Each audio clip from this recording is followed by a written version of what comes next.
Bom dia, pessoal. Hoje teremos então mais uma aula de literatura. Hoje o nosso assunto é texto poético, ou seja, falaremos sobre a estrutura, aquilo que compõe o texto poético. Boa aula! E a primeira definição que nós vamos ter é de verso. O que é o verso dentro de um texto poético? Cada uma das linhas de um poema, independentemente da métrica, ou seja, do tamanho em que estão compostas, reunião de palavras medidas segundo certas regras. Então nós vamos compreender que o verso é justamente cada linha do meu texto poético, certo? Então, a cada linha do texto poético, eu chamo isso de verso. A segunda definição que nós temos é de estrofe. O que é estrofe? Grupo de versos formados por uma unidade e ordenados de maneira a apresentar uma correspondência métrica com um ou vários grupos semelhantes e estância. Então nós vamos considerar a estrofe como conjunto de versos. E nós podemos ter dentro de um texto poético mais de uma estrofe. Depende muito da composição desse texto. Então nós temos como verso as linhas e a estrofe um conjunto dessas linhas, ou seja, um conjunto de versos. E aqui então, a fim de exemplificar aquilo que eu falei nos dois slides anteriores, temos um exemplo. Então o verso seriam essas linhas e a estrofe o conjunto. Aqui nós temos 3 estrofes, cada estrofe com 4 versos, certo? E aí eu formo então meu texto poético. Então agora nós temos como definição o ritmo dentro de um texto poético. O ritmo do poema é determinado pela alternância de sílabas acentuadas e não acentuadas, pela maior ou menor intensidade das sílabas ao serem pronunciadas. E nós chamamos isso de quê? Quando a sílaba ela tem maior acentuação, ela recebe o nome de sílaba tônica. Quando ela é um pouco mais fraca, ela recebe o nome de sílaba átona. E é essa oscilação entre a sílaba tônica e a sílaba átona, entre a mais forte e a mais fraca, que faz com que o meu poema tenha ritmo. Ou seja, que quando eu leio o poema, parece que ele surge dentro da minha boca, dentro da minha fala, com fluidez. E quem é responsável por isso dentro de um poema é o ritmo. Rima. A rima consiste na correspondência de sons em lugares determinados dos versos na poesia. No entanto, a sua existência pode contribuir para o ritmo. Por que a rima pode contribuir para o ritmo? O texto, quando ele rima, automaticamente ele cria um ritmo que pode ser mais lento ou mais rápido, dependendo da estrutura. E também contribui para a memorização. Quando você lê um poema que ele possui rima, você consegue gravar isso mais rápido. E para a expressividade do poema, significa o que é isso? Significa que quando você lê um texto com muitas rimas, você percebe a intencionalidade de quem escreveu. Vamos para uma parte fundamental, que é a questão dos esquemas de rima. Nós temos 3 esquemas principais. Chamamos de emparelhada, cruzada e interpolada. O que são as rimas emparelhadas? Elas rimam de 2 a 2, ou seja, o primeiro verso com o segundo, o terceiro com o quarto, e assim sucessivamente. Um rima ao lado do outro, certo? A rima geralmente ela acontece lá na última palavra de cada verso. Não é obrigatório, mas na maioria das vezes ela acontece na última palavra. Temos a segunda designação aí, que são as rimas cruzadas.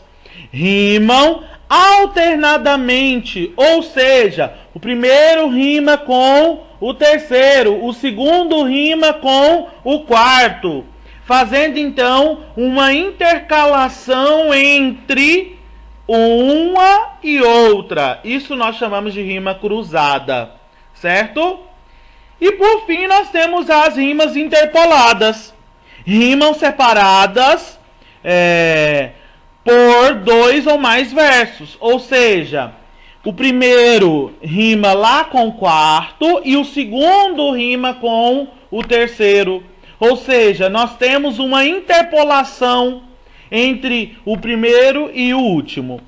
Nós temos as rimas internas também. A última palavra de um verso rima com a do meio do verso seguinte, né? Por que nós temos a interna? Quando eu trabalho com essas três principais, que é emparelhada, cruzada e interpolada, nós precisamos perceber que esses três esquemas sempre rimam com palavras que vêm por último em cada verso. E a interna, ela pega um verso que tem a última palavra, e aquela última palavra, ela rima com do outro verso a seguir, porém está lá no meio.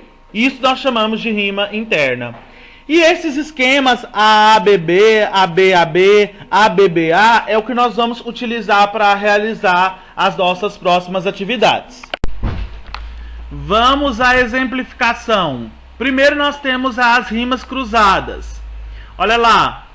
Lembrava-me a aventura, a bonança e a tempestade, namoros, tempos de loucura e muita cumplicidade. Olha, aventura rima com loucura, tempestade rima com cumplicidade. Ou seja, nós temos uma rima cruzada. Olha, então nós temos AB, AB, ou seja, aventura rima com loucura, primeiro com o segundo, terceiro com o quarto. Próximo exemplo são as emparelhadas. Quando tu sorristes, o meu lado triste se fez esperança durante essa dança. Sorriste rima com triste, esperança rima com essa dança. Ou seja, nós temos um do lado da outra, A, B, B, e assim por diante até terminar o poema. E o último exemplo são as interpoladas. Vês, ninguém assistiu ao formidável enterro de tua última quimera. Somente a ingratidão, esta pantera, foi tua companheira inseparável. Formidável rima com inseparável, que está lá no primeiro e no quarto. Quimera com pantera, que está no meio, que nós chamamos então de interpolada. O esquema é A, B, B, A. Vamos agora a um conceito muito importante, que é a metrificação, que nada mais é que a contagem do número de sílabas existentes em cada verso. Olha aqui, quando falamos sobre contagem de sílabas, muitas vezes vocês vão lembrar daquela separação gramatical que nós aprendemos lá no ensino fundamental. Porém, quando se fala sobre texto poético, existem regras para essa separação. E essas regras e essa separação recebe o nome de escansão, que é, então, o nosso próximo slide. Como eu disse, a escansão é a separação das sílabas poéticas. É através desse processo que eu vou saber a metragem de cada verso. E possui, dentro desse processo, 3 regras principais. A primeira regra, ela diz o seguinte: contam-se as sílabas do verso apenas até a última sílaba tônica da última palavra desse verso. Então eu tenho um verso. Eu vou contar somente até a última sílaba tônica. Por exemplo, eu tenho lá um verso e a última palavra foi amor. Eu vou perceber qual que é a sílaba tônica de amor e vou contar somente até ela, para saber quantas sílabas poéticas que tem naquele verso que eu estou analisando. Por exemplo, amor, qual que é a sílaba tônica? Amor, é aquela que mais demora para sair da minha boca, isso eu chamo de sílaba tônica. Por exemplo, Vinícius, mas sempre vai ser a última sílaba? Não. Olha, eu tenho a palavra árvore. Árvore. Qual que é a sílaba tônica? Ar. Por quê? Porque é uma proparoxítona, certo? E aí eu vou contar então só até o ar, porque o restante é sílaba átona. E aquilo que vem depois da sílaba tônica na última palavra nós não contamos como sílaba poética. A segunda regra diz: os ditongos crescentes constituem uma sílaba métrica. O que é ditongo crescente? Olha, vamos ter que desmistificar um fato aqui. Vocês aprenderam que nós temos 5 vogais: A, E, I, O, U. Porém, na verdade, as vogais são somente A, E, O. O I e U são semivogais. Então, quando eu tenho o I e o U, e depois dele aparece uma vogal, A, E, O, nós vamos fazer o quê? Não vamos separar. Certo? Por quê? Porque isso se chama de ditongo crescente. Então pode ser o I junto com A, o I junto com O e o I junto com E. U junto com E, U junto com A, U junto com O. Isso se chama de ditongos crescentes. Eles não se separam. Terceira regra: duas ou mais vogais posicionadas no fim de uma palavra e no início da palavra seguinte unem-se em uma só sílaba métrica. Por exemplo, a palavra terminou com uma vogal. A outra palavra que vem logo adiante começa com uma vogal. Contamos então essas duas vogais juntas. Elas não separam. Certo? Elas vão ficar dentro de um mesmo pé métrico. Vamos aos exemplos. Contagem das sílabas gramaticais. Contamos pelo som. Temos o seguinte verso: dado o avançado da hora. Se nós separarmos conforme o som, aquilo que nós aprendemos lá no ensino fundamental, dará 10 sílabas gramaticais. Agora, no exemplo abaixo, temos a separação por escansão, que é as sílabas métricas ou poéticas. O que acontece? Olha lá. Dado. A palavra terminou com um vogal. A próxima começa com um vogal. Continua com vogal. Tudo eu junto em um só pé métrico. O que é pé métrico? Esses intervalos que eu faço com traços entre uma sílaba e outra. E aí, nós vamos contar só até o O de hora. Por quê? Porque é a sílaba tônica, olha. Ora, a sílaba tônica é o O. Então eu só conto até ele. Daria 1, 2, 3, 4, 5, 6, 7 sílabas poéticas. Eu tenho então, nesse verso, 10 sílabas gramaticais, porém só 7 sílabas métricas. Vamos à classificação enquanto número de sílabas. Se eu tenho uma sílaba poética, eu chamo de monossílabo.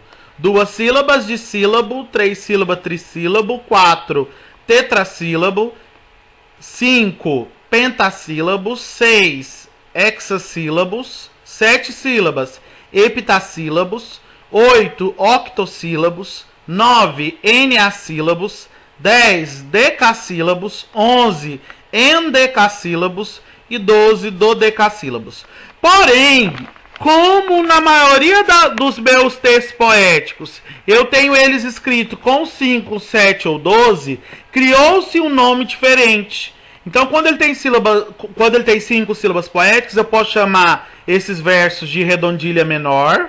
Quando eles têm 7 sílabas poéticas, eu posso chamar de redondilha maior.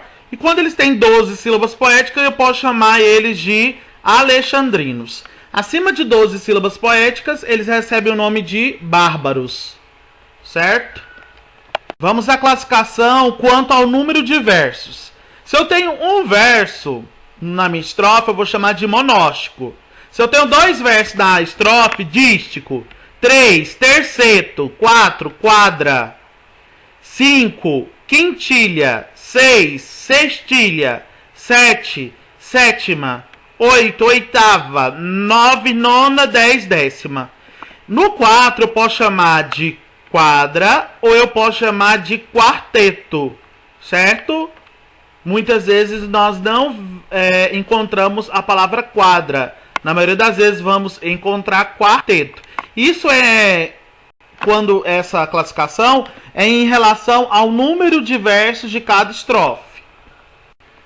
E para encerrar a nossa aula, temos duas figuras de linguagem que são muito importantes, que são figuras de som, a aliteração e a assonância.